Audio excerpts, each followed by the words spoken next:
Muy buenas tardes. Tengan todas y todos ustedes. Es para mí un verdadero honor tener hoy el beneplácito de saludar a nuestra ponente, con quien cerramos con broche de oro, como se dice, esta segunda ronda de este curso en línea, a la doctora Dorothy Estrada Tang, a quien le doy la más cordial bienvenida y a quien agradezco profundamente por haber aceptado estar aquí en la clausura de esta segunda edición de tan importante evento. De igual manera, saludo y reconozco de verdad todas las cualidades, capacidades y de verdad todo lo que es nuestra queridísima la doctora Mónica Mendoza Madrigal por su acompañamiento permanente durante el desarrollo de este curso y su apoyo invaluable en los temas de género en nuestro estado. Quiero decirles a quienes nos siguen en las redes sociales que Mónica, la doctora Mónica, le dije así solamente pues por cariño, porque me gana el cariño, pero la doctora Mónica es una mujer incansable, que es una voz pues, autorizada en nuestro estado, pero sobre todo es una mujer muy valiosa, que nunca ha tenido miedo a defender nuestros ideales, no solamente en las redes sociales, sino de cara a la ciudadanía. Y este tipo de mujeres son las que nos inspiran, son las que nos hacen llegar más lejos, pero sobre todo son las que nos comprometen. Y para mí, Mónica, eres muy admirable. De verdad, gracias por invitarme para ir juntas en esta segunda edición. Estoy segura que vendrán muchas más, muchos compromisos y retos tendremos de frente a la ciudadanía en esta elección que ya ha iniciado el proceso electoral, pero insisto, ir de tu mano para nosotros es mucho más fácil, es más sencillo, pero sobre todo es mejor. Juntas llegamos más lejos. Gracias de verdad, doctora, por todo tu acompañamiento.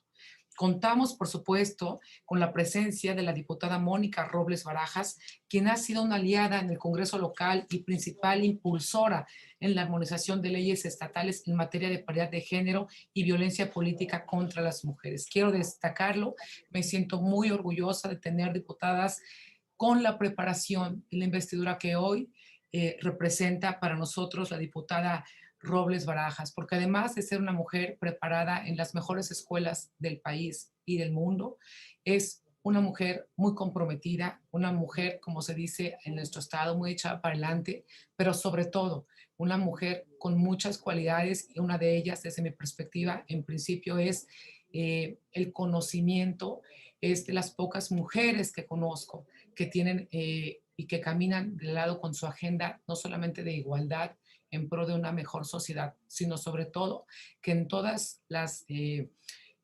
comisiones que ha integrado y cada vez que ha hecho uso de la tribuna, pues siempre, siempre lo hace siendo para nosotros una voz de acompañamiento permanente, siendo, nos sentimos representadas precisamente cuando ella va a la tribuna. Sabemos que las propuestas y las iniciativas que ella ha hecho han sido siempre serias, pero por encima de todo, siempre atenta a las necesidades y a los requerimientos de las mujeres veracruzanas. Por ello, de verdad, diputada, es para mí un gran honor tener la oportunidad de saludarle en este espacio virtual y estoy segura que así lo sienten también nuestro auditorio y la ciudadanía veracruzana, quienes nos han acompañado pues toda esta semana. De verdad, por ello, gracias, porque un solo día no ha bajado el rating. Ahí está Mónica, que no me dejará mentir. Al contrario, los comentarios le siguen llegando y es una luz, afortunadamente, y eso nos inspira y eso nos motiva a seguir con este tipo de eventos y a continuar, porque esto es simplemente una motivación para que todo mundo, una provocación le llamaría yo. Los retos ahí están y vamos a seguir llevando a cabo ese tipo de cursos gracias al acompañamiento y a la demanda que hemos tenido del auditorio, de verdad. Eh, Quisiera compartir con ustedes precisamente en el marco de la ratificación de los compromisos asumidos por los estados en la declaración y plataforma de acción de la Cuarta Conferencia Mundial sobre la Mujer, la resolución 1325 del Consejo de Seguridad y de la Agenda 2030 para el Desarrollo Sostenible, particularmente a través de su objetivo quinto, lograr la igualdad de género y empoderar a todas las mujeres y niñas, se consolidan las iniciativas normativas y políticas electorales inclusivas de carácter permanente que conduzcan a las organizaciones y partidos políticos a incorporar de forma transversal las agendas de las mujeres en toda su diversidad y las perspectivas de género y de derechos humanos. así como la importancia de asegurar la participación igualitaria, el empoderamiento, la autonomía y el liderazgo de las mujeres, instando el desarrollo de protocolos internos de actuación para prevenir, atender, sancionar y erradicar la violencia contra las mujeres en la vida política. El objetivo de organizar este curso virtual es también brindar a la ciudadanía distintas rutas que les permitan adoptar e implementar las normatividades vigentes en materia de paridad de género y violencia política contra las mujeres, durante y posterior al desarrollo del proceso electoral 2021, siempre asegurando la participación plena y efectiva de las mujeres en todas las etapas de elección de cargos políticos y en todos los niveles gubernamentales. Con pleno conocimiento de las barreras que impiden a las mujeres hoy participar de manera plena y efectiva en los procesos electorales y su posterior sanción y erradicación, se avanza en la incorporación de perspectivas de género, derechos, interseccionalidad e interculturalidad en políticas y programas con financiamiento para el desarrollo sostenible, reconociendo la contribución que realizan a su vez los movimientos de mujeres y feministas al fortalecimiento de la democracia y al desarrollo de la institucionalidad, tal y como lo señala la declaración de las ministras y altas autoridades de los mecanismos nacionales para el adelanto de las mujeres en América Latina y el Caribe para el 65º periodo de sesiones de la Comisión de la Condición Jurídica y Social de la Mujer, a celebrarse del 15 al 26 de marzo próximos en la sede de las Naciones Unidas en Nueva York y con motivo de la celebración del foro Generación Igualdad, copresidido por México y Francia,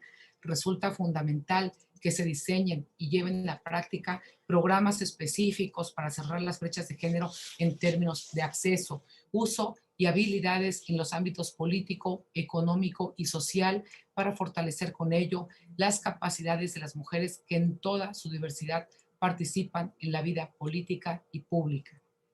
A continuación, cedo el uso de la voz a la diputada Mónica Robles Barajas, quien dará un mensaje de clausura en esta segunda edición del curso virtual denominado Rutas para construir un proceso electoral libre de violencia política en razón de género.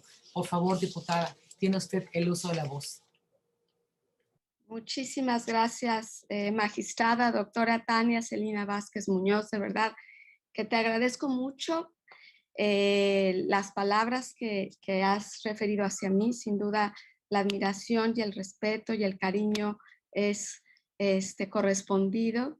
Y por supuesto, quiero agradecerles a las dos, a ti y a la doctora Mónica Mendoza, la oportunidad de participar en este evento tan importante, felicitarles, mi reconocimiento por organizar este tipo de encuentros pues trascendentales para la vida política de las mujeres en el estado de Veracruz y invitarlas a que por supuesto sigan haciéndolo y que cuenten conmigo siempre como una colaboradora comprometida con los temas y una aliada incondicional. Quiero también manifestar mi gratitud hacia quienes compartieron su tiempo, su talento, las expositoras, para hacer de esta segunda edición del curso Rutas para construir un proceso electoral libre de violencia política en razón de género un éxito, como bien lo han dicho ustedes, y que estoy cierta que ha contribuido a generar una visión, aprendizaje y reflexión sobre los avances, sobre, por supuesto, los retos y los obstáculos que aún tenemos que enfrentar las mujeres que buscamos participar en la vida pública de nuestro estado y de nuestro país. Quiero decirles que coincido plenamente en varios de los planteamientos que aquí se han vertido, que efectivamente no puede haber igualdad sin democracia y que no puede haber democracia sin mujeres, que las mujeres debemos participar y decidir en todos los ámbitos, en todo el espacio del poder público, social, económico y cultural, para que realmente exista una verdadera democracia que propicie el desarrollo social, el bienestar, el crecimiento, la paz, la justicia y, como también lo mencionaba la magistrada, que México pueda cumplir con el compromiso multilateral que está plasmado en la Agenda 2030 y los ODS. no podemos aspirar a un mejor mundo cuando seguimos excluyendo y sigue habiendo discriminación hacia la mitad de la población. Eh, Quiero, por supuesto, también mencionar que los derechos políticos de las mujeres no se agotan en el momento en que son votadas o electas, sino que también significa que se tiene que solidificar cuando las mujeres acceden y desempeñan los cargos públicos de representación, de dirigencia, de militancia partidista. Y bueno, aquí mencionar que en este 2021, justo ayer, la titular de la Secretaría de Seguridad y Protección Ciudadana Federal mencionó que 64 políticas y políticos han sido asesinados y de un total de 73 delitos relacionados con violencia política, que incluyen también agresiones a más de la mitad, han ocurrido en 7 estados, en Oaxaca, en Guanajuato, Veracruz, Guerrero, Morelos, Baja California y Jalisco.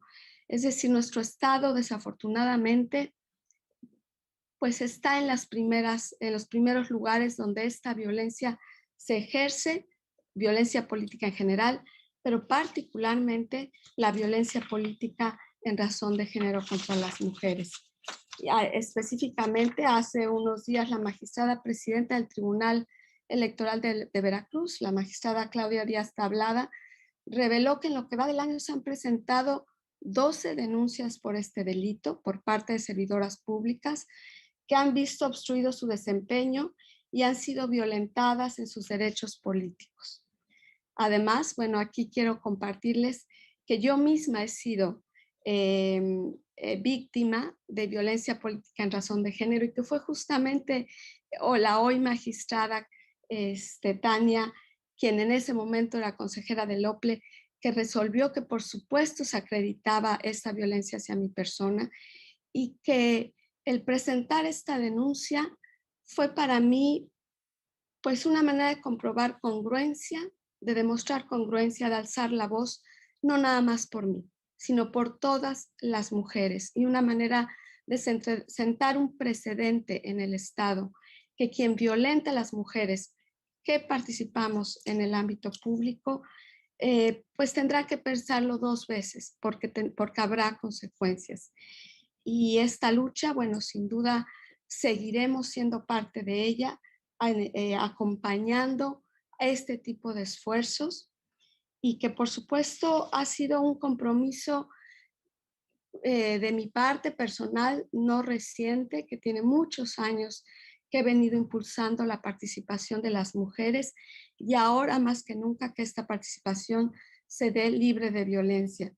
Pues por esto que en julio del año pasado, no del 2019, perdón, respaldada por 23 compañeras diputadas de todas las fracciones representadas en el Congreso del Estado, presentamos la iniciativa de adiciones y reformas al artículo 396 del Código Electoral.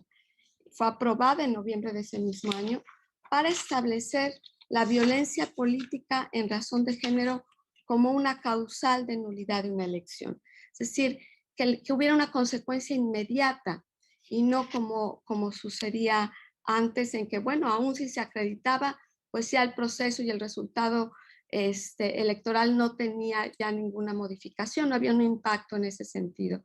Entonces, bueno, a partir de esta reforma, y lo vamos a ver seguramente en el proceso electoral del 2021, pues habrá realmente el acceso a esta justicia, que quien ejerza violencia política en razón de género se acredite y se cumplan con las condiciones de una diferencia de votos de no más de 5%, podrá resolver el tribunal con la nulidad de la elección, que me parece que es pues un avance importante. También es cierto, hemos trabajado en consolidar una agenda legislativa de paridad, reformando distintos ordenamientos legales y de protección a la participación de las mujeres en la vida pública en el ámbito político. Y bueno, finalmente quiero decirles, compañeras, por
para nosotros importante también disculparnos estos minutos que tuvimos un problema de la red.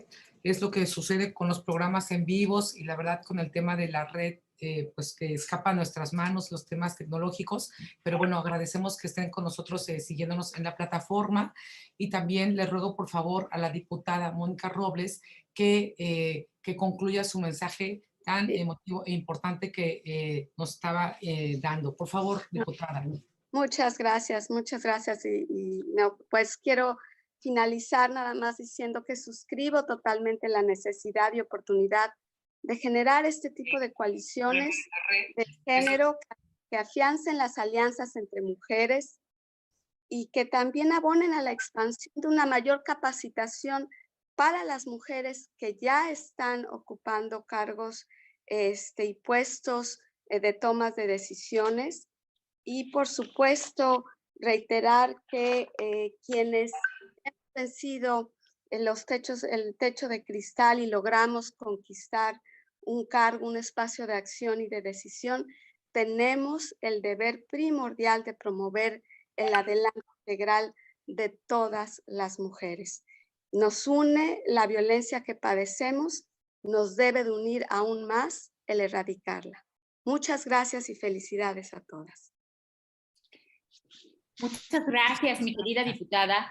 Siempre es un placer coincidir contigo, caminar contigo. Yo estoy muy agradecida por tu presencia hoy aquí, porque además de lo que representas a través de las 2 comisiones que presides en la 65 legislatura del Estado, es un trabajo de congruencia, de esfuerzo, de convicción profunda. Para eso es para lo que necesitamos mujeres con agenda de mujeres en los congresos, para que desde su posición nos representen, y tú lo has hecho honrando ese principio de confianza. Muchas gracias, Mónica, con todo cariño. Y pues la verdad, yo qué puedo decirle a Tania más que agradecerle sinceramente su respaldo, que me brinde la posibilidad de construir puentes que nos den la oportunidad de hacer realidad proyectos como este, que de manera interinstitucional podemos concretar de manera tan efectiva. Las mujeres desde la función pública nos enfrentamos a realidades complejas y a veces solo así, sumando esfuerzos entre nosotras, haciendo alianzas efectivas, es que podemos lograr pues superar muchas de las circunstancias adversas que se enfrentan al interior de las instituciones, y este es un maravilloso ejemplo de ello. Trabajar estos proyectos contigo, Tania, ha sido muy provechoso y ya estamos pensando en la 3ª edición de este curso de violencia, bueno, de construir rutas para ir hacia un proceso electoral libre de violencia de género. Así que a las 2, mi más sincero agradecimiento. Y gracias. Bueno, les voy a presentar ahora a quien nos hace el honor de verdad de acompañarnos. Yo estoy sumamente contenta porque a mí me dijo alguien a quien yo respeto y admiro mucho, me dijo, tienes que buscar a Dorothy Estrada, porque Dorothy Estrada es una de las abogadas más importantes que tiene este país, de las mujeres jóvenes más importantes que tiene este país, y que tiene una muy alta representación en el extranjero ante Naciones Unidas. Entonces, de verdad, me di a la tarea de buscarla y me siento muy contenta de poder compartir con todos ustedes que nos miran a través de las transmisiones en las distintas plataformas, bueno, de compartirles quién es ella. Su presencia nos honra muchísimo. Dorothy Estrada Tang es miembro del Grupo de Trabajo de Naciones Unidas sobre la discriminación contra las mujeres y las niñas desde noviembre de 2020. Es doctora en Derecho por el Instituto Universitario Europeo de Florencia, maestra en Teoría Política por la London School of Economics and Political Science y abogada por la Escuela Libre de Derecho en México.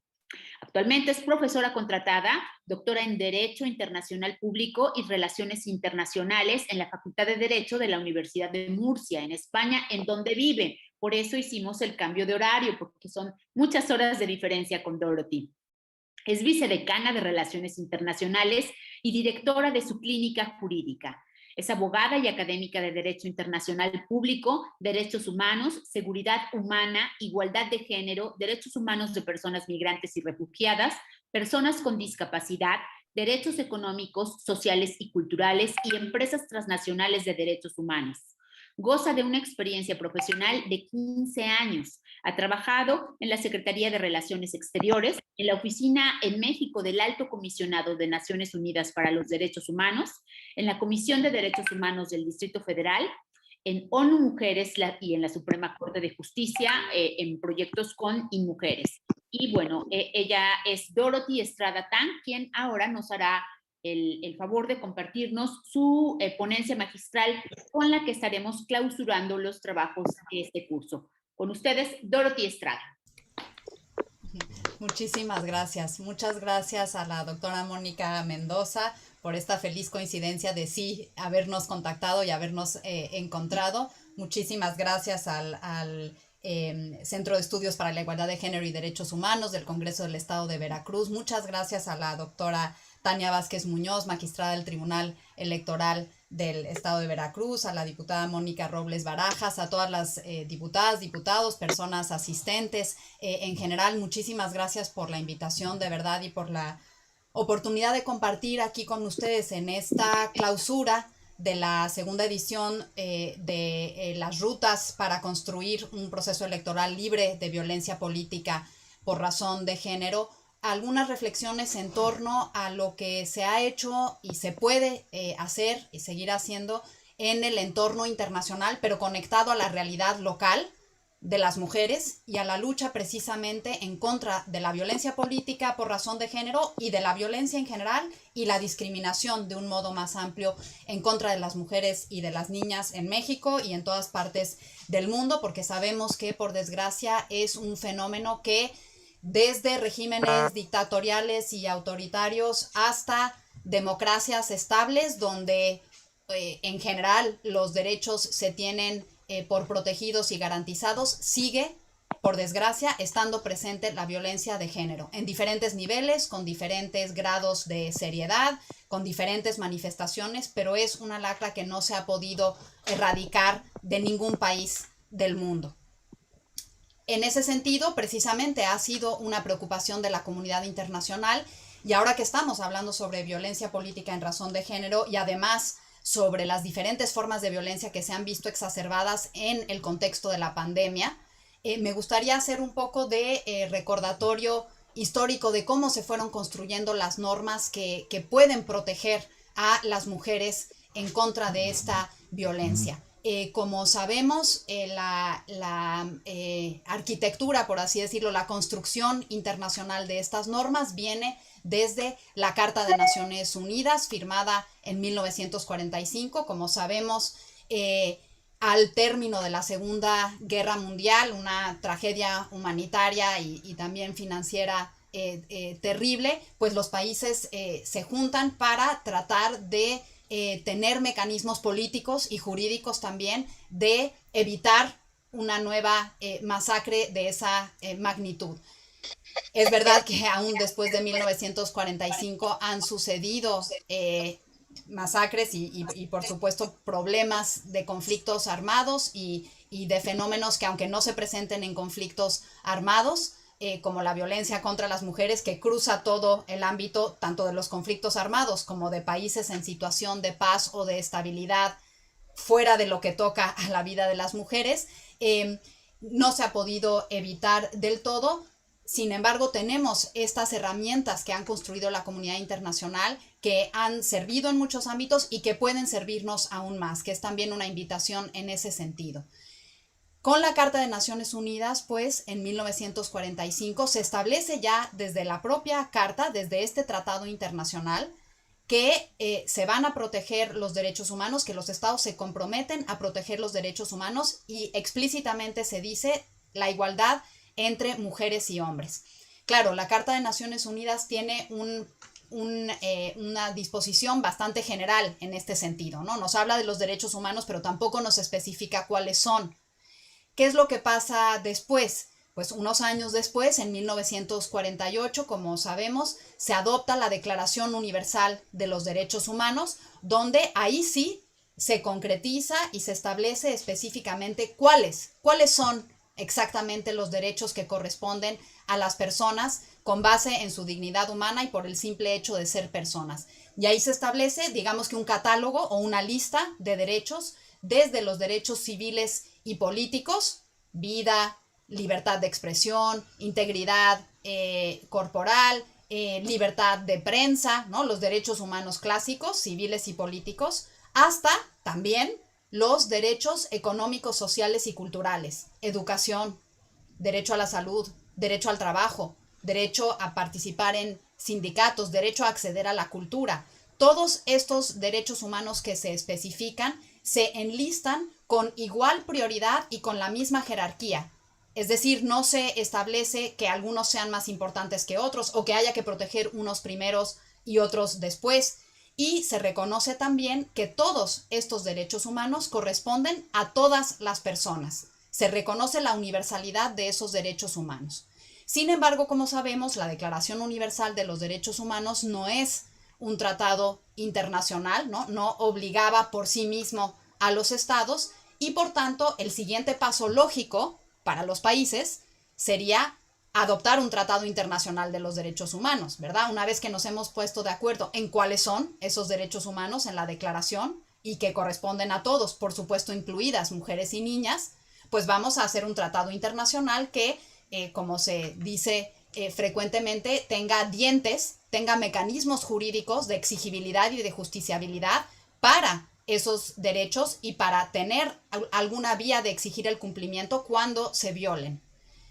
Sin embargo, como sabemos, en el contexto político posterior a estos años, en los años 50 y 60, estamos en una época de Guerra Fría, ¿no? De dos bloques políticos sumamente polarizados y enfrentados. Por un lado, los países de democracia liberal con corte económico capitalista, liderados sobre todo por Estados Unidos, y por otro lado, los países liderados por la entonces Unión de Repúblicas Socialistas Soviéticas, la URSS, de corte socialista. Y luego un tercer grupo de países que se llamaban a sí mismos los países no alineados, dentro del cual estaba México y varios países de América Latina, que no querían ubicarse o autoidentificarse con ninguno de esos grupos.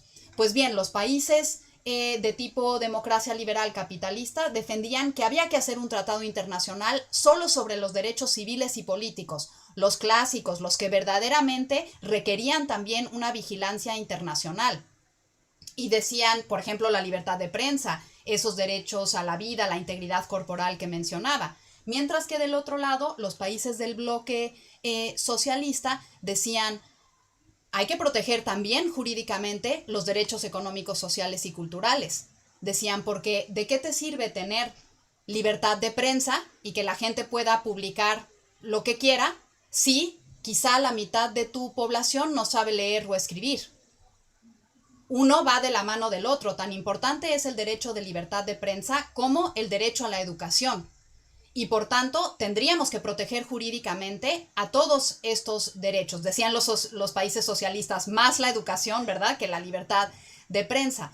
Entonces, de alguna forma, las discusiones en Naciones Unidas, incluida esta de derechos humanos y de derechos de las mujeres, quedan hechas rehén de esta polarización política. ¿Qué es lo que pasa entonces? Pues que se toma la decisión salomónica de adoptar dos tratados internacionales: el Pacto Internacional de Derechos Civiles y Políticos y el Pacto Internacional de Derechos Económicos, Sociales y Culturales. Dos tratados internacionales que, junto con la Declaración Universal de los Derechos Humanos, forman lo que se conoce como la Carta Internacional de Derechos Humanos, que sería como una especie de constitución internacional, ¿verdad? En donde podemos encontrar, por así decirlo, la parte dogmática, los derechos que tenemos protegidos, con una serie de órganos para su vigilancia y cumplimiento. Y aquí me voy entonces a los mecanismos que tenemos para proteger derechos humanos, incluidos los derechos de las mujeres en contra de la violencia. En Naciones Unidas que existen dos grandes pilares, dos grandes tipos de mecanismos. Por una parte, los mecanismos que devienen de los tratados internacionales específicos de derechos humanos, los dos pactos que acabo de mencionar, y luego un instrumento específicamente dedicado a nuestra materia, que es la Convención de Naciones Unidas sobre la eliminación de todas las formas de discriminación contra la mujer. Ese tratado específicamente referido a derechos de las mujeres, derechos humanos de las mujeres, tiene su órgano de vigilancia. El comité del mismo nombre, el Comité sobre la Eliminación de todas las formas de discriminación contra la mujer. Uno diría, pues, ¿por qué si todos los derechos humanos son universales y ya se habían reconocido a todas las personas, por qué un instrumento específico sobre mujeres o sobre niñas? ¿No? La Convención sobre los Derechos del Niño, la Convención sobre Tortura, la Convención sobre Desaparición Forzada de Personas. ¿Por qué estos instrumentos específicos dedicados bien sea a temas o a sectores de la población? Pues porque sabemos que aunque haya una igualdad formal, como lo vemos también en los instrumentos jurídicos en México y en cualquier país, aunque haya una igualdad formal de reconocimiento de derechos iguales, que esto es un primer paso, pues la realidad de facto, la realidad social y el contexto en que las personas vivimos muchas veces obstaculiza el acceso a esos derechos para grupos o sectores de la población. Y eso se reconoció en el caso de mujeres y niñas, que aunque tuvieran reconocidos esos derechos humanos universales, había unas asimetrías de poder y un contexto social en muchos casos discriminatorio, estructuralmente discriminatorio, que obstaculizaba que las mujeres y niñas pudieran acceder a esos derechos. De ahí que se adopte ese tratado internacional específico con su órgano de vigilancia. Ese comité, llamado el Comité CEDAW por sus siglas en inglés, que interpreta el sentido de la convención y también define su campo de acción, ese Comité CEDAW ha emitido varias recomendaciones generales interpretando la convención, ampliándola, especificándola para que quede muy claro cuáles son las obligaciones de los estados en la materia. Y es el Comité CEDAW el que por primera vez en 1992 emite la Recomendación General número 19, diciendo que la violencia contra las mujeres es una forma de discriminación contra la mujer. Recordemos que el tratado habla de discriminación, no habla de violencia específicamente. Pero dice el Comité CEDAW, interpreta que la discriminación, este término amplio, tiene como una de sus especies, como una de sus expresiones, la violencia por razón de género en contra de las mujeres. La violencia, por tanto, es una forma de discriminación porque atenta en contra de la igualdad entre mujeres y hombres, niños y niñas. Y esta interpretación, por así decirlo, creativa del Comité CEDAW es el que abre la puerta para que un año después, en 1993, la Asamblea General de Naciones Unidas adopte la Declaración sobre la Eliminación de Violencia contra las Mujeres. Ahí, ya siendo la Asamblea General el órgano deliberativo democrático más grande que tenemos, ¿no? Estamos aquí con gente del Congreso del Estado de Veracruz, pues un ejercicio similar a nivel internacional con los 193 estados del mundo adoptan, con base en lo que el Comité CEDAW dijo, esa declaración sobre la eliminación de violencia contra las mujeres como una prioridad internacional general. Y después, un año después de eso, en 1994, como sabemos, nuestra región interamericana fue pionera en adoptar la primera convención, el primer tratado internacional, ahí sí específicamente sobre violencia, la Convención Interamericana sobre la Prevención, Erradicación y Sanción de la Violencia contra las Mujeres, conocida como la Convención Belém do Pará. Por primera vez, un tratado internacional referido a violencia contra las mujeres. En el 94 se adopta eso en el continente americano. Fíjense hasta cuántos años después, en 2003 se adopta en el continente africano y solo hasta 2011 se adopta a nivel del Consejo de Europa, a nivel europeo. Por tanto, en ese sentido es pionera nuestra región, quizá también por los problemas en parte endémicos de violencia de género, ¿no? Tristemente esa realidad social llevó a priorizar eso, pero son respuestas que se trataron de construir y se construyeron desde los estados, tratando de construir mecanismos jurídicos y políticos, y de ahí el valor de las instituciones que convocan al evento de hoy, ¿verdad? No era solo desde la política pública, no era ni muchísimo menos desde las armas, desde la violencia, desde otras formas de exigir los derechos. Era construyendo mecanismos jurídicos y políticos para ello.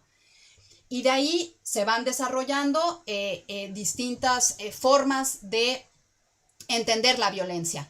Violencia sexual, violencia física, violencia psicológica, violencia contra las mujeres también económica, ¿no? La falta de empoderamiento y de autonomía económica de las mujeres, que muchas veces las orilla a quedarse en situaciones de violencia doméstica, por ejemplo.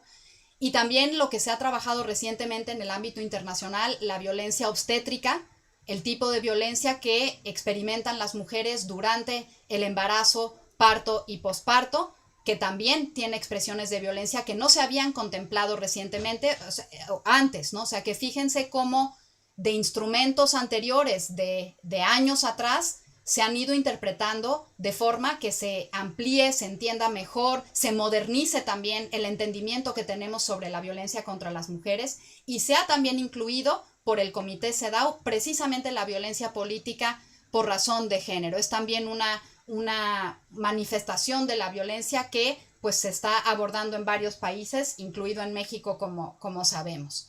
Decía yo que este es el primer pilar del tipo de mecanismos de protección de derechos humanos que se ha articulado a nivel de Naciones Unidas.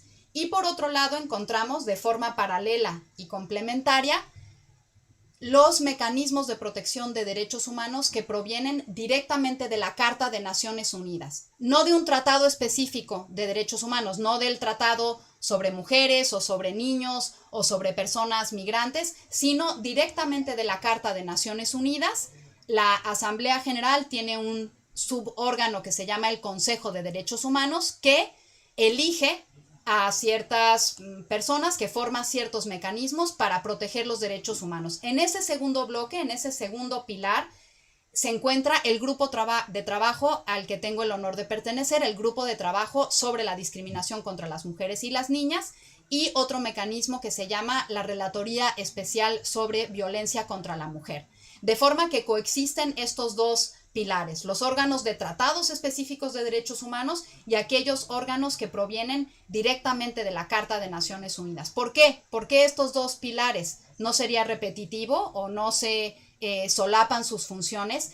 Pues en realidad no, lo que se trata es de que se complementen. ¿Por qué? Porque no todos los países son parte de los tratados internacionales.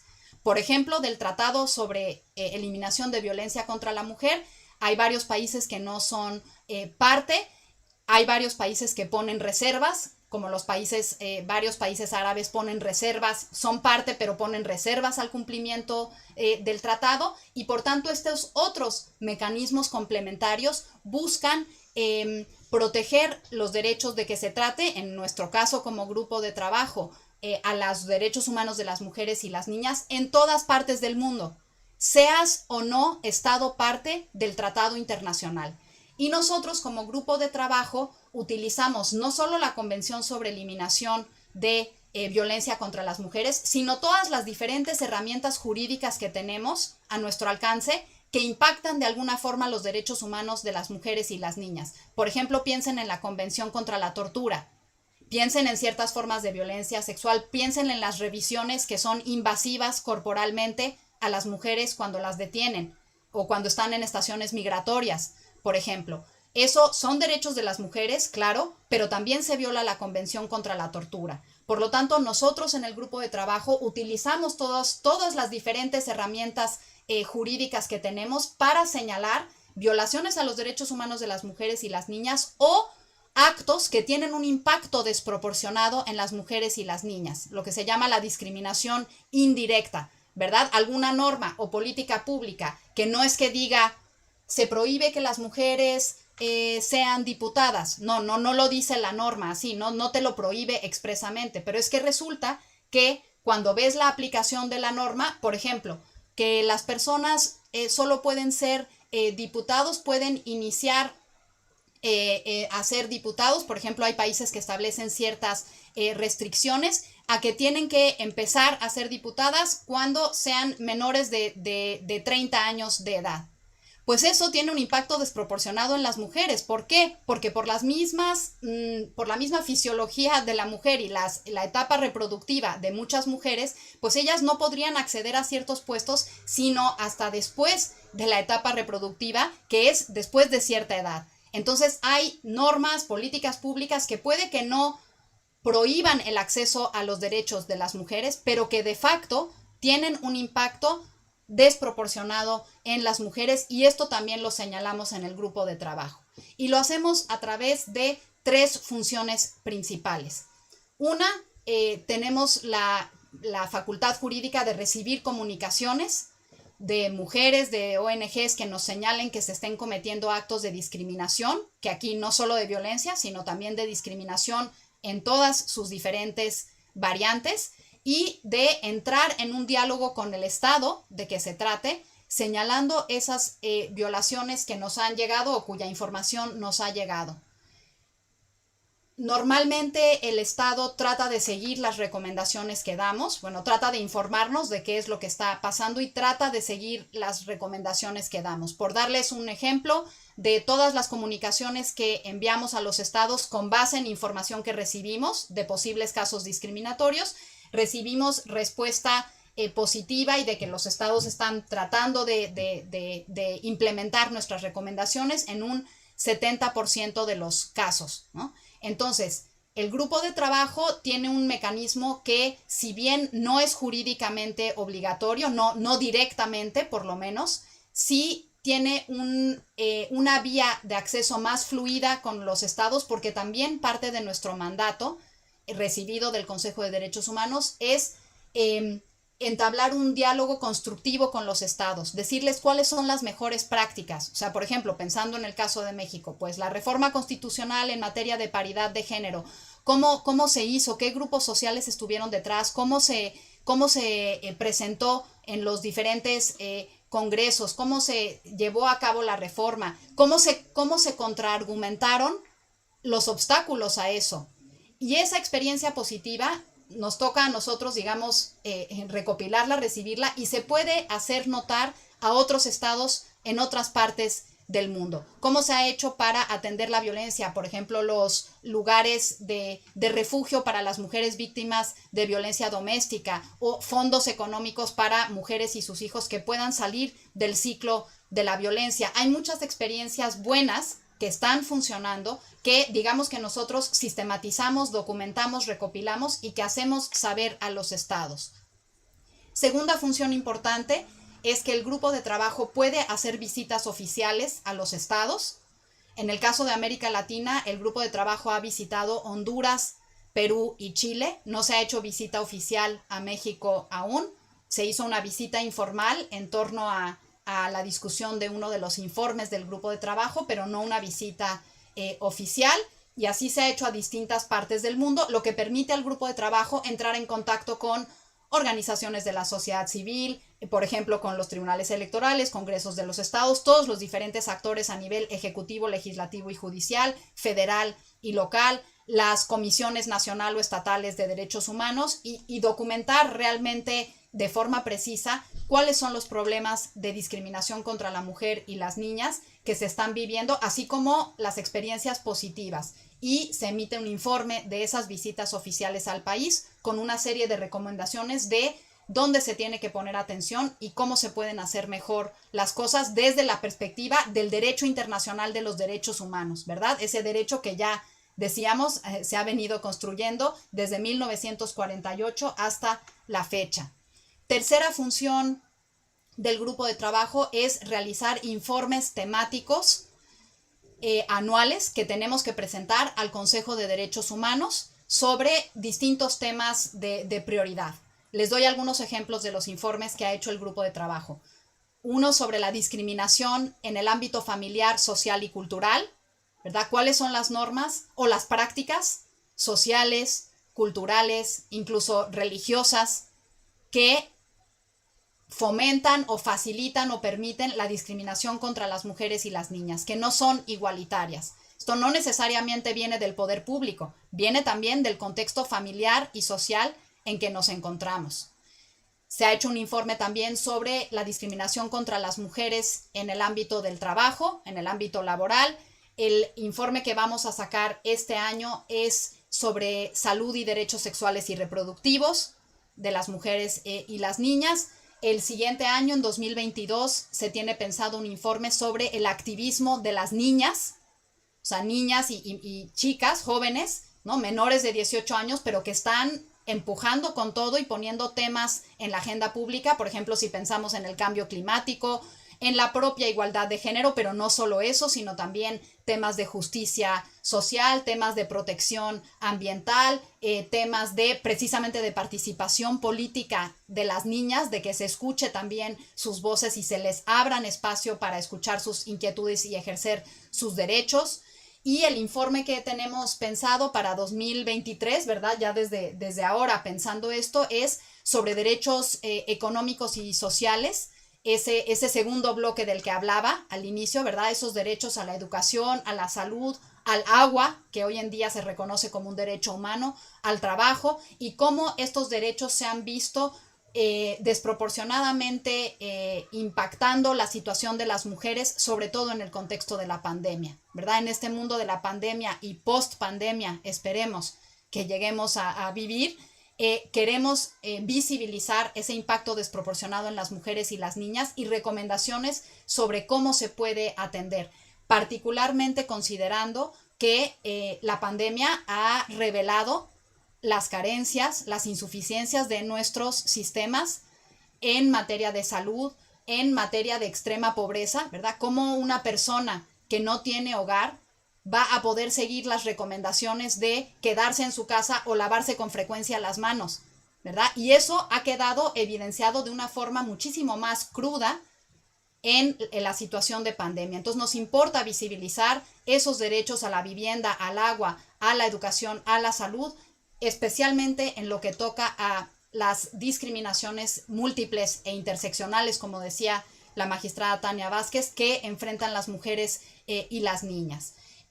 Por tanto, este es un poco el contexto general en el que se presentan los casos de violencia contra las mujeres. Esos casos no surgen de la nada, sino de un contexto social determinado que facilita esas violaciones individuales, incluidas en materia de violencia política por razón de género. Es importante decir también que este grupo de trabajo al que pertenezco, de hecho, se formó por una iniciativa de México. Es México el que promovió en el Consejo de Derechos Humanos hace no tanto, en 2010, que se creara este mecanismo del grupo de trabajo para complementar el Comité sobre Eliminación de Discriminación contra las Mujeres, que existe desde hace más tiempo, desde 1979, y que actuara de forma complementaria a este mecanismo, como ya decía, tratando de cubrir los vacíos y las carencias que quizá el Comité CEDAW no puede vigilar, porque no todos los estados, como decía, son parte de los tratados, y por tanto atender también todas las diferentes formas de discriminación desde este ámbito flexible también de señalar las carencias, pero también proponer soluciones constructivas a los estados. El grupo de trabajo, por lo tanto, cumplió el año pasado su primer 10º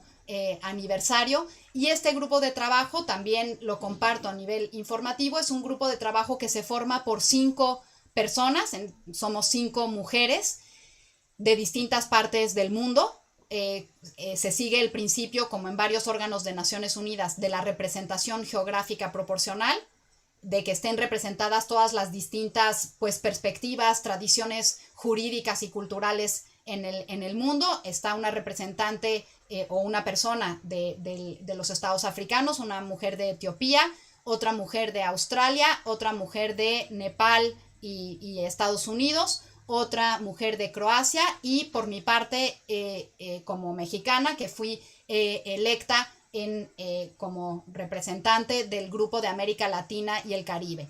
Una vez que se entra a ese grupo de trabajo, no representas ni a tu estado ni a tu región, sino que entras como persona independiente para analizar todos los asuntos que se tratan frente al grupo de trabajo. A nosotras como miembros del grupo de trabajo, también creo que es importante decirlo, no nos pagan. Es un trabajo que se hace por el compromiso con los derechos humanos y en este caso específicamente con la igualdad de género, lo mismo que en todos los mecanismos que mencioné de protección de derechos humanos. Es decir, en el primer pilar, estos comités de tratados y el comité CEDAW también se forman por expertas independientes que no reciben un sueldo de Naciones Unidas, precisamente también para garantizar su independencia y que puedan hablar con la mayor libertad e imparcialidad posible. Y de este lado, los grupos de trabajo y las relatorías especiales, incluido nuestro grupo de trabajo, actúan bajo ese principio también. los viajes, las visitas oficiales a los países, sí que se cubre, digamos, ¿no? El boleto de avión y la estancia en esos lugares, pero es lo único. Cada una de nosotras tenemos nuestros trabajos pues en diferentes ámbitos, ¿no? Como profesoras, como activistas, como miembros de la sociedad civil, y este es un trabajo que se hace porque nos parece muy importante poder avanzar estas interpretaciones que puedan servir en la vida diaria a la lucha de las mujeres y las niñas por la igualdad, y también dar voz a tantísimas mujeres y niñas que no la tienen, o que no la tienen en estos foros internacionales. Por lo menos juntar todos esos problemas, esas demandas, esa sed de justicia, ¿verdad? Y poderla presentar en un foro internacional que pueda también tener repercusiones en el ámbito de la comunidad internacional en su conjunto. Por lo tanto, este es un poco el panorama internacional de cómo se han ido construyendo las herramientas, y lo que me parece muy importante para cerrar ahora en 2021 es conocer estas herramientas, saber que tenemos varios tratados internacionales, 9 tratados internacionales de derechos humanos, todos ellos ratificados por el Estado mexicano. De todos ellos podemos echar mano, del que es específicamente sobre mujeres, pero como decía, también de los otros, también en materia de tortura, también en materia general de derechos civiles y políticos, especialmente importante para la violencia política por razón de género, también del de económicos, sociales y culturales, también del de desaparición forzada.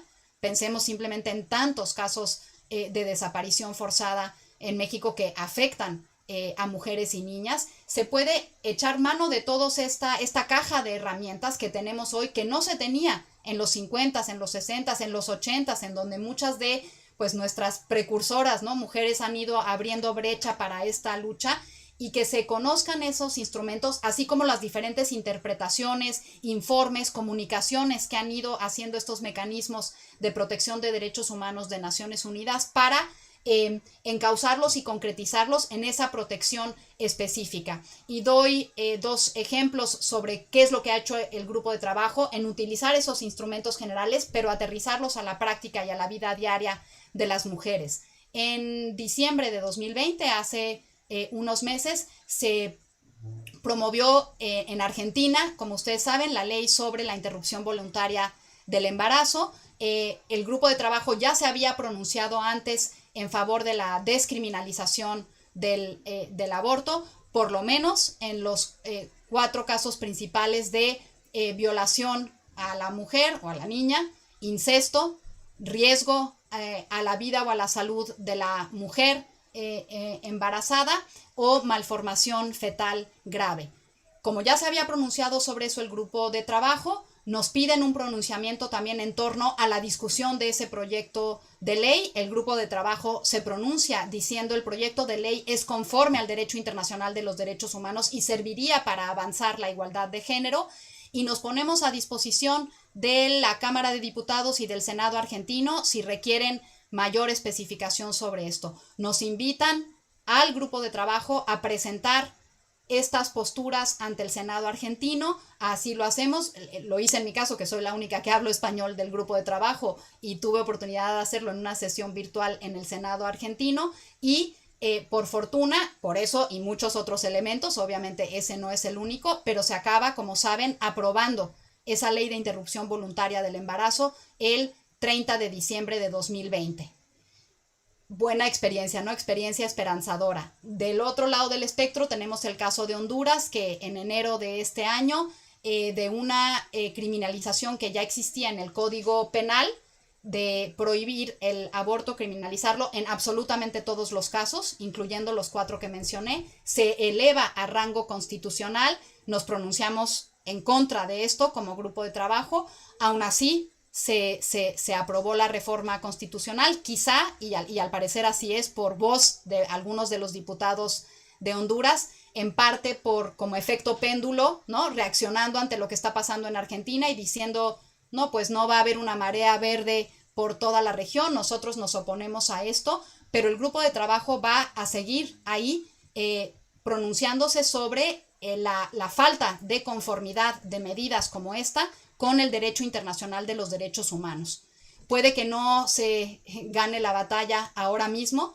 Esto depende también muchísimo de los movimientos sociales del propio país y también de la integración de los órganos legislativos, como ustedes como diputadas y diputados bien saben, y como magistradas del Tribunal Electoral.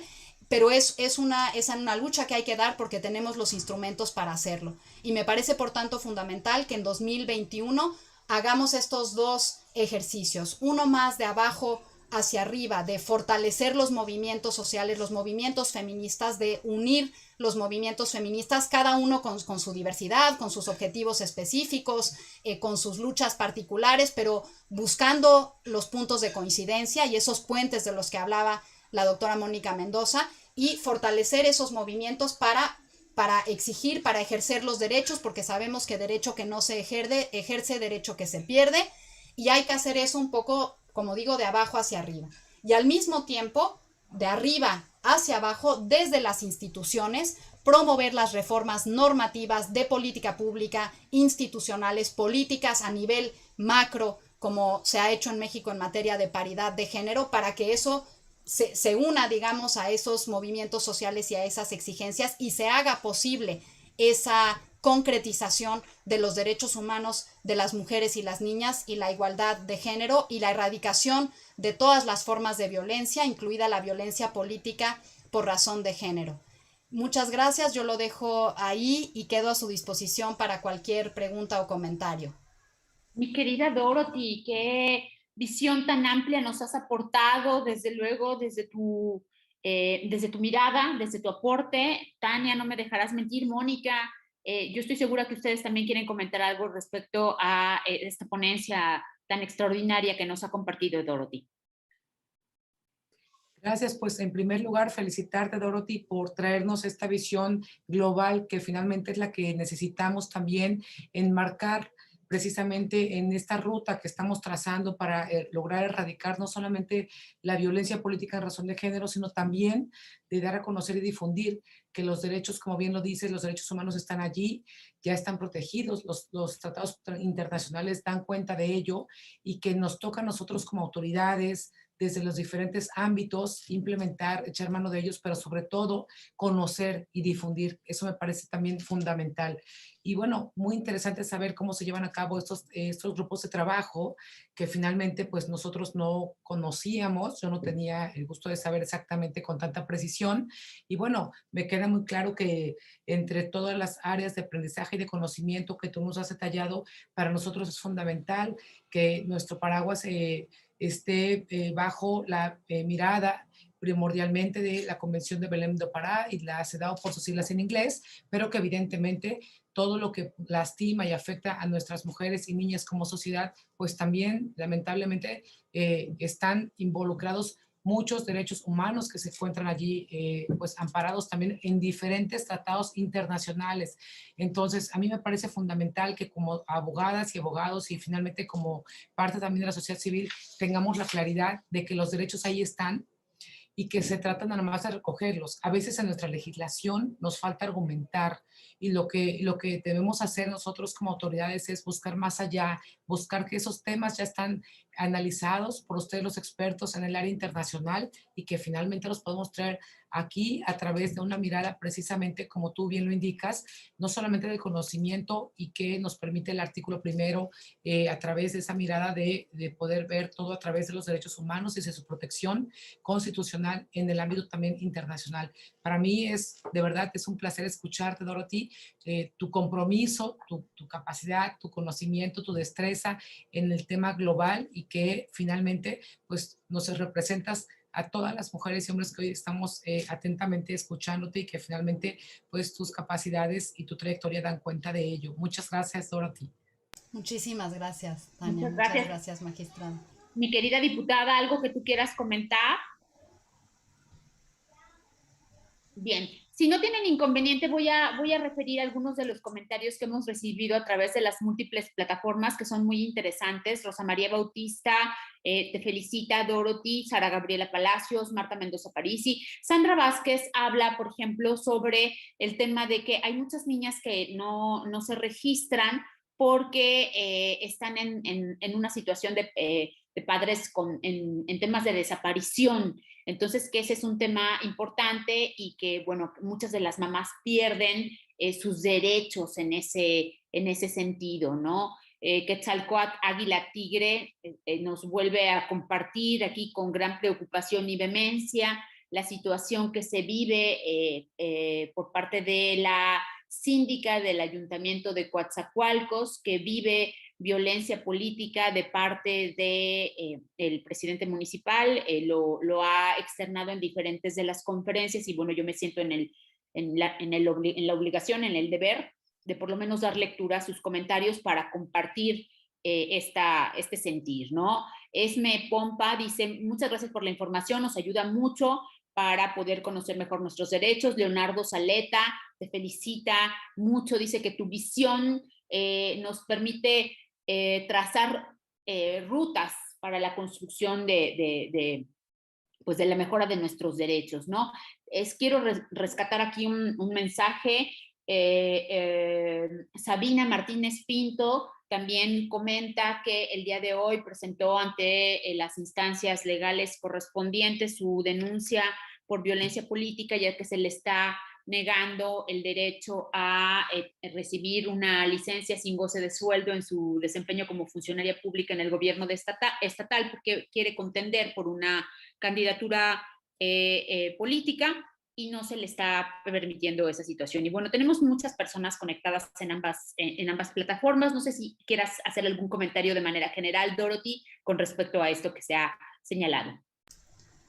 Muchas gracias, Mónica. Pues sí, digamos, coincido en la preocupación y en pues la necesidad que decía de que en la medida de lo posible pues los movimientos sociales y las propias instituciones acompañen estos esfuerzos, como algunos de los ejemplos que se ponían de luchar o de en casos concretos, ¿no? Pedir que se detenga, ¿no? La violencia política por razón de género, ya no solo eliminarla así a nivel general, que también, pero que en los casos específicos donde esté pasando, pues que las personas que lo están viviendo tengan un acompañamiento, ¿no? Sabemos que la labor de las defensoras y defensores de derechos humanos y derechos humanos de las mujeres en particular no es fácil, que hay persecución en general, violencia política por razón de género en algunos casos también, y pues creo que es importante en ese sentido arropar a la víctima y a que también la víctima pueda, pues eso, ¿no? Es víctima, pero al mismo tiempo ejercer sus derechos, no ser agente de sus propios derechos, pero eso puede darse solo si se logra vencer el miedo a través de estos acompañamientos. Y sobre el tema de los niños a los que no se registran, niños y niñas, sí es verdad, es pues preocupante y desgarrador. Hay un caso que pudiera interesarle a la persona que hizo este comentario, es un caso sobre la negativa del Estado a registrar a las niñas, no por el caso de desaparición forzada del padre o madre, sino por encontrarse el padre y madre en situación migratoria irregular, ¿no? Es un caso de personas de origen haitiano, de gente de Haití que migra a la República Dominicana y que se encuentra en situación migratoria irregular y que acuden a registrar a sus hijos al registro civil y se les niega, ¿no? Entonces aquí la Corte Interamericana de Derechos Humanos, o sea, a nivel interamericano, este órgano judicial de la OEA, con base en la Convención Americana sobre Derechos Humanos, es un caso sobre dos niñas, de hecho dos niñas de sexo femenino, que en los que la Corte Interamericana encuentra violación a los derechos humanos de las niñas, habla de discriminación estructural, o sea, no habla solo del caso individual, sino de este telón de fondo, este contexto en el que se dan estas violaciones, porque esta negativa a registrar a los niños y niñas de Haití era generalizada, no era que solo le hubiera pasado de forma aislada a esas dos niñas, les pasaba a todos los hijos e hijas, o a una enorme mayoría de personas en situación migratoria irregular. Entonces, no es tal cual el caso que menciona la persona, pero creo que sí pueden encontrarse argumentos ahí para promover el derecho a los niños y niñas a una nacionalidad, a un registro, a una identidad y a todo lo que eso facilita, a poder acceder a la educación, ¿no? Porque si no tienes papeles de registro, pues no puedes hacer ningún trámite de otro tipo para acceder a otros derechos. Entonces, digamos que es un poco la llave para acceder a otros derechos y ese caso que lo pondré ahora en el chat, es el caso Jan, de las niñas Jan y Bosico contra la República Dominicana. Pues me parece interesante en ese sentido y del cual pues ojalá que se puedan sacar argumentos para promover y reclamar, digamos, estos derechos de estos niños y niñas. Precisamente a propósito de esto, perdón, rápidamente, Dorothy nos está haciendo favor de hacernos llegar una serie de materiales que son de gran interés, que los vamos a compartir desde la cuenta de Tania Vázquez y de una servidora, y se los compartimos también a la diputada Mónica Robles para hacerlos de su conocimiento, y se los vamos a enviar por correo electrónico, recordando que contamos nosotras con sus datos de correo electrónico que nos compartieron a través del registro de la plataforma para el tema de los diplomas que les vamos a enviar a partir de la próxima semana. Y con mucho gusto a través de ello les estaremos enviando este material complementario. Y bueno, pues solamente cerrar con algunos comentarios más. Meta Ávila dice que muchas veces las mujeres no denuncian porque son las autoridades las que las asustan, ¿no? Y dice que pues no se procede siempre contra los agresores por ese tipo de situación, ¿no? Sandra Vázquez felicita. Sandra es cónsul, quien hace la pregunta esta del registro de los niños y de las niñas. Muchas felicidades por sus contribuciones, son excelentes. Rebeca Ramos Reyes, del último comentario que hago, dice: estupenda la ponencia de la doctora Dorothy Estrada, la visión global de una mujer mexicana excepcional luchando por nuestros derechos en la arena internacional. Mil gracias por su ejemplo y por su sapiencia compartida. Así que mis queridas Tania y Mónica, si no tienen inconveniente, pues prácticamente de esta manera estamos ya concluyendo con nuestro muy exitoso y muy retroalimentador segunda edición del curso Rutas para construir un proceso electoral libre de violencia política en razón de género. Me gusta mucho que este día hayamos podido compartir la visión global desde el ámbito de los derechos humanos con una mexicana efectivamente excepcional a quien le decimos también lo mismo, que nos honra profundamente que ella nos represente en estas arenas, en estos espacios. Y bueno, a ustedes agradecerles profundamente que nos hayan acompañado a lo largo de estos 5 días. Si se perdieron alguna de las conferencias, están disponibles los videos para ustedes a través de las plataformas tanto del Tribunal Electoral de Veracruz como del Centro de Estudios para la Igualdad de Género y Derechos Humanos. Agradecer mucho al Tribunal Estatal de Veracruz y desde luego a la magistrada presidenta, la doctora Claudia Díaz Tablada, su generosidad. Agradecer también al Servicio Público de Carrera que nos ha respaldado para el otorgamiento de los diplomas con valor curricular.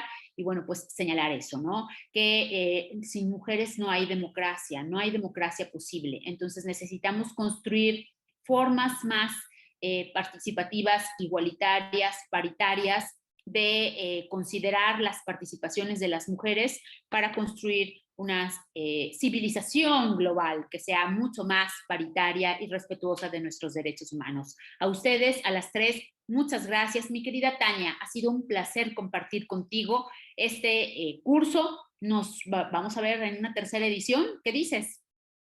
Por supuesto, Mónica, de verdad que cada vez nos ponen la vara más alta y nos sentimos más comprometidas. Y bueno, pues con la talla de invitadas como hoy tuvimos la oportunidad de escuchar a Dorothy, me queda muy claro que el compromiso es aún mayor y nos quedamos con muchos aprendizajes. Yo de verdad estoy sumamente agradecida de todos y todas quienes han sido nuestras ponentes, pero sobre todo de toda la gente que nos ha seguido a través de redes sociales, que han estado puntualmente en la cita todos los días a las 5. No ha sido sencillo, pero ahí han estado. Y hoy pues decirles que cerramos broche de oro y que estamos de manteles largos porque finalmente el trabajo de Dorothy exactamente nos representa, pero además pues nos ayuda a entender cómo funciona esto en el aspecto internacional, que también es muy importante para nosotros siempre tener una perspectiva de ese nivel. Y bueno, pues como bien lo dices, hay que fortalecer los movimientos feministas. Recuerden también que el domingo 7 habrá este movimiento que será todo a través de redes sociales. Muy importante participar para hacernos visuales, para hacernos presentes, pero sobre todo para seguir compartiendo y ser sororarias con todas las mujeres que están sufriendo violencia en estos momentos y que no han logrado alcanzar esa justicia. Tender puentes con la sociedad civil desde las instituciones es fundamental, con medios de comunicación, con personas tan comprometidas como lo es la doctora Mónica Mendoza, como es la doctora y la diputada Mónica Robles Barajas, y por supuesto contigo, doctora Dorothy Estrada, que de verdad de tu mano, de la mano de ustedes, pues me queda muy claro que cualquier evento que podamos organizar o la tercera edición, pues siempre iremos tratando de elevar las expectativas de la ciudadanía veracruzana y decirles por último que siempre que tengan dudas, siempre que tengan o los aqueje algún tipo de violencia, por favor sepan que aquí en el Tribunal de Veracruz tienen una aliada y finalmente siempre estamos de puertas abiertas. Nosotros no estamos en el home office, estamos aquí físicamente, así que pues no duden en enviarnos un correo, ahí están nuestras cuentas de Twitter, tanto de Mónica como la propia, para que hagan también sus preguntas y sepan quién nos viendo respecto al tema de la violencia en el caso de la síndica de Coatzacoalcos, bueno, pues que aquí estamos y que finalmente para ello estamos, para darle seguimiento a este tipo de casos y para evitar que las mujeres de Veracruz sean violentadas. Al contrario, nosotros, nuestro compromiso y el reto que hoy tenemos es que logremos llegar más mujeres a esos cargos públicos, pero sobre todo en espacios libres de violencia. Ya lo dijo la diputada Mónica Robles, hay una causal de nulidad que es fundamental, pero también hay un delito.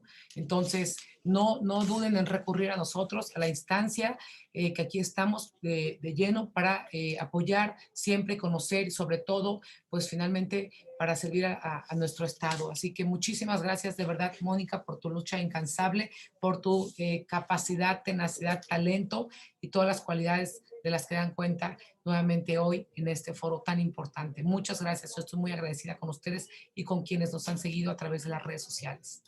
Muchas gracias, Dorothy, muchas gracias, mi querida Mónica Robles, y de esta manera es como estamos ya listas para ir el lunes 8 de marzo a la conmemoración del Día Internacional de las Mujeres, que se ejercerá con derechos plenos para todas las mujeres en todas las circunstancias. Muchas gracias, Mónica querida, Mónica Robles, ¿algo que quieras comentar, decirle?